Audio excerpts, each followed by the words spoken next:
बच्चे last time हम concave mirror वाला पार्ट फिनिश कर चुके हैं। Now we start the rules for convex mirror image formation. तो रूल्स देखते हैं। सबसे पहला रूल है, सेम वही है, बस थोड़ा सा आपको ध्यान रखना।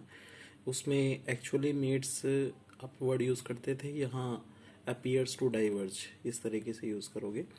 तो अगर कोई रे ऑफ लाइट पैरेलल आती है प्रिंसिपल एक्सिस के, तो रिफ्लेक्शन के बाद तो जैसे यहाँ से रे ऑफ लाइट आई है तो यहाँ रिफ्लेक्शन होगी, रिफ्लेक्शन होने के बाद इस तरह डाइवर्ज होगी।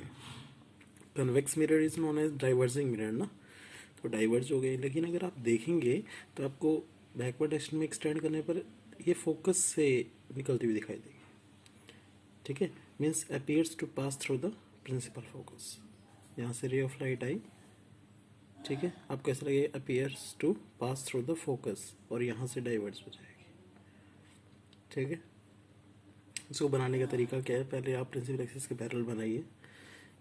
फिर ये जो कन्वेक्स मिरर है, कन्वेक्स मिरर का कंप्लीट स्फेयर ये बनेगा ना, ठीक है, ये कंप्लीट स्फेयर बनेगा। सेंटर यहाँ आएगा, फोकस यहाँ आएगा। तो इस पॉइंट को इससे पहले डॉटेड से मिला दीजिए, उसके बाद फिर इस लाइन को ही एक्सटेंड कर दीजिए डाइवर्जेंस के, यानी कि रे ऑफ लाइट ऐसे आई और डाइवर्ज हो गई। ठीक है, क्योंकि अगर आप पहले कई बार ऐसा करते हैं बच्चे कि यहाँ से प्रिंसिपल एक्सिस के पैरेलल करके उसके बाद इसको डाइवर्ज कर देते हैं और उसको फिर बैकवर्ड डायरेक्शन में एक्सटेंड, फिर फोकस पे डायरेक्ट मिल नहीं पाती, फिर वो गलत हो जाता है, टेढ़ी मेढ़ी लाइन बनाते हैं। तो आपने ये ध्यान रखना है कि पहले प्रिंसिपल एक्सिस के पैरेलल, फिर ये लाइन ड्रॉ कर लो, फिर इसी को एक्सटेंड कर दो, डाइवर्ज करते हुए दिखा देंगे। ठीक है, चलो वो तो बनाने की बात है, बट रूल क्या है कि जो रे प्रिंसिपल एक्सिस के पैरेलल आती है वो कन्वेक्स मिरर से रिफ्लेक्ट होके appears to pass through the focus दिखाई देती है। और सेकंड ये है कि अगर कोई रे ऑफ लाइट फोकस पे इंसिडेंट होती हुई दिखाई देती है तो रिफ्लेक्शन के बाद वो प्रिंसिपल एक्सिस के पैरेलल चली जाती है।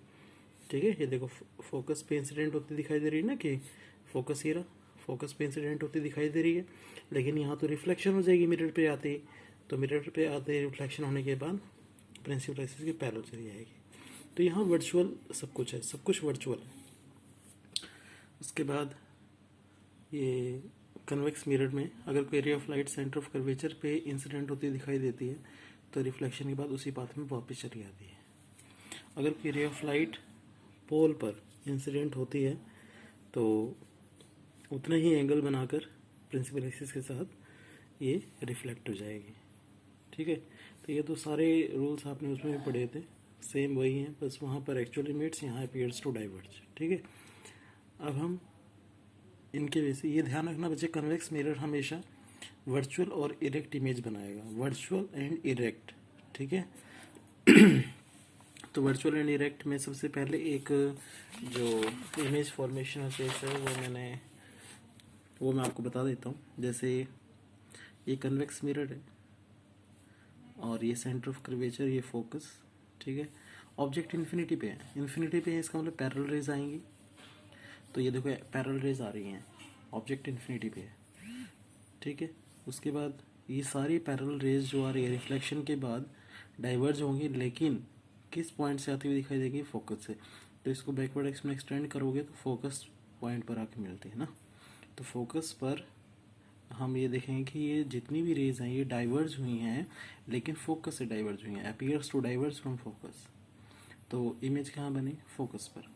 तो आप क्या कहेंगे, when the object is at infinity then image is formed at principal focus which is highly diminished, यानी पॉइंट साइज की बनी है ना, which is highly diminished and virtual and erect, virtual and erect। ठीक है, और मिरर के इस साइड बनी है ना, तो इसका मतलब आप कहेंगे कि बिहाइंड द मिरर। तो ये मैंने इन्फिनिटी वाला केस आपको बता दिया।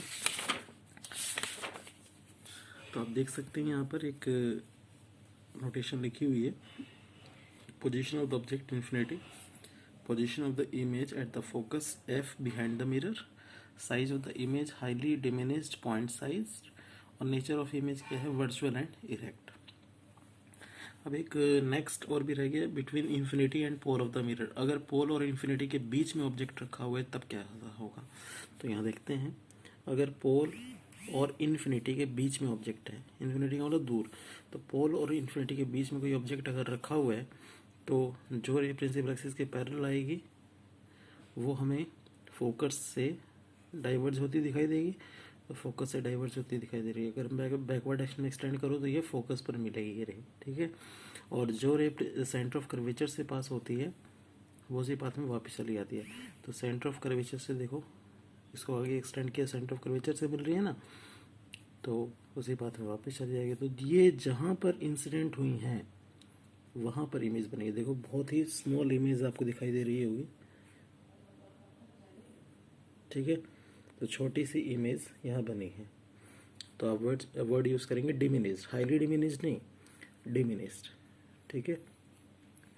तो when the object is placed between infinity and pole of the mirror, then position of the image between pole and focus, पोल और फोकस के बीच में इमेज बनी है, ठीक है, बिहाइंड द मिरर, और साइज छोटा है इसीलिए डिमिनिस्ड। और देखो जैसे ऑब्जेक्ट रखा हुआ है वैसे ही इमेज भी बनी है ऊपर की साइड, यानी कि प्रिंसिपल एक्सिस से ऊपर जो भी रहेगा वो इरेक्ट साइज में इरेक्ट बनेगी, इरेक्ट मतलब सीधी, ठीक है। तो वर्चुअल एंड इरेक्ट, वर्चुअल इसलिए क्योंकि आपने बैकवर्ड डायरेक्शन में एक्सटेंड करके इमेज को फाइंड आउट किया, ठीक है। तो आई होप आपको समझ में आ गया होगा। तो इसे रिवाइज करें, बना कर देखें और इसकी प्रैक्टिस अच्छे ढंग से करें। इमेज फॉर्मेशन मोस्ट इंपॉर्टेंट है, आगे न्यूमेरिकल्स में भी इसकी ज़रूरत पड़ती रहती है। बाकी नेक्स्ट टाइम।